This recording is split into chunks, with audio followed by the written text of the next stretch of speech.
అలానే మిస్ చేస్తున్నాం. దేవాలయాల్లో అందరికీ ఒకే రూల్, నో విఐపి ప్రోటోకాల్. ఇది వినడానికి బాగుంది కదా. ఇది ఒకే ఒక దేవాలయంలో నాకు తెలిసినంత వరకు ఇంప్లిమెంట్ చేస్తుంది.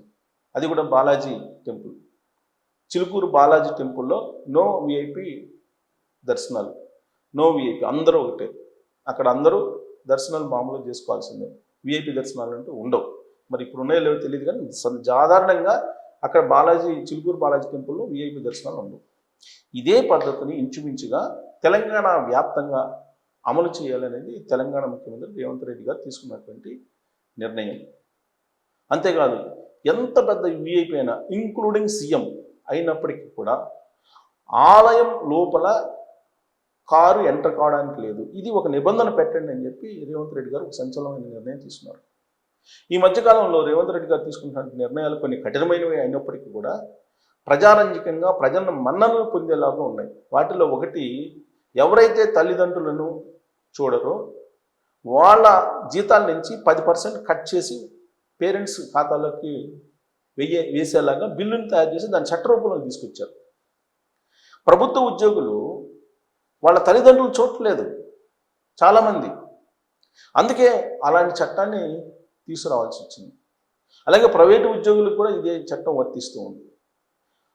దాన్ని కంప్లైంట్ చేస్తే ఆ పేరెంట్స్ మమ్మల్ని చూడలేదు, మమ్మల్ని అనాథలుగా మార్చేశారని చెప్పి కనుక కంప్లైంట్ చేస్తే ఖచ్చితంగా వాళ్ళ శాలరీలో 10% కట్ చేసేసి నేరుగా వాళ్ళ ఖాతాలకు వేసేటువంటి చట్టాన్ని తీసుకొచ్చారు. ఇది వయో భారంతో ఉన్నటువంటి వృద్ధులకు బాగా ఉపయోగపడుతుంది, భద్రత కల్పించేలాగా ఆ చట్టం ఉంది.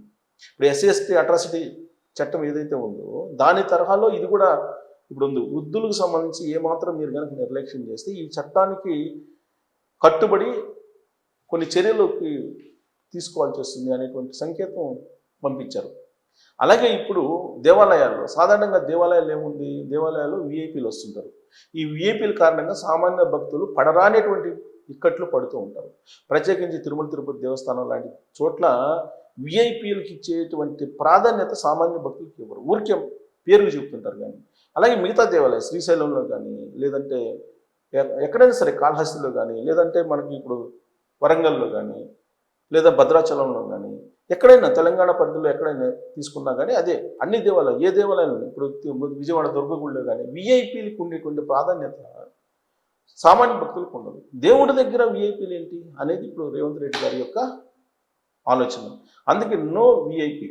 తెలంగాణ పరిధిలో ఉండేటువంటి దేవాలయాల్లో విఐపి ప్రోటోకాల్, విఐపికి సంబంధించినటువంటి ప్రత్యేకమైనటువంటి ప్రాధాన్యతలు ఏమి ఉండవు దేవుడి దగ్గర అని చెప్పి చెప్తూ, అటు బాసర టెంపుల్కి 225 కోట్లకు పైగా, అలాగే భద్రాచలంకి 300 కోట్లకు పైగా నిధులు విడుదల చేసి దేవాలయాలను అభివృద్ధి చేయాలి, దేవాలయాల్ని అక్కడ ఆకర్షణీయంగా తయారు చేయాలి, పర్యాటకులను ఆకర్షించాలి, టెంపుల్ టూరిజం పెంచాలి అనేటువంటి ఉద్దేశంతో రేవంత్ రెడ్డి గారు తీసుకున్నటువంటి ఈ నిర్ణయం.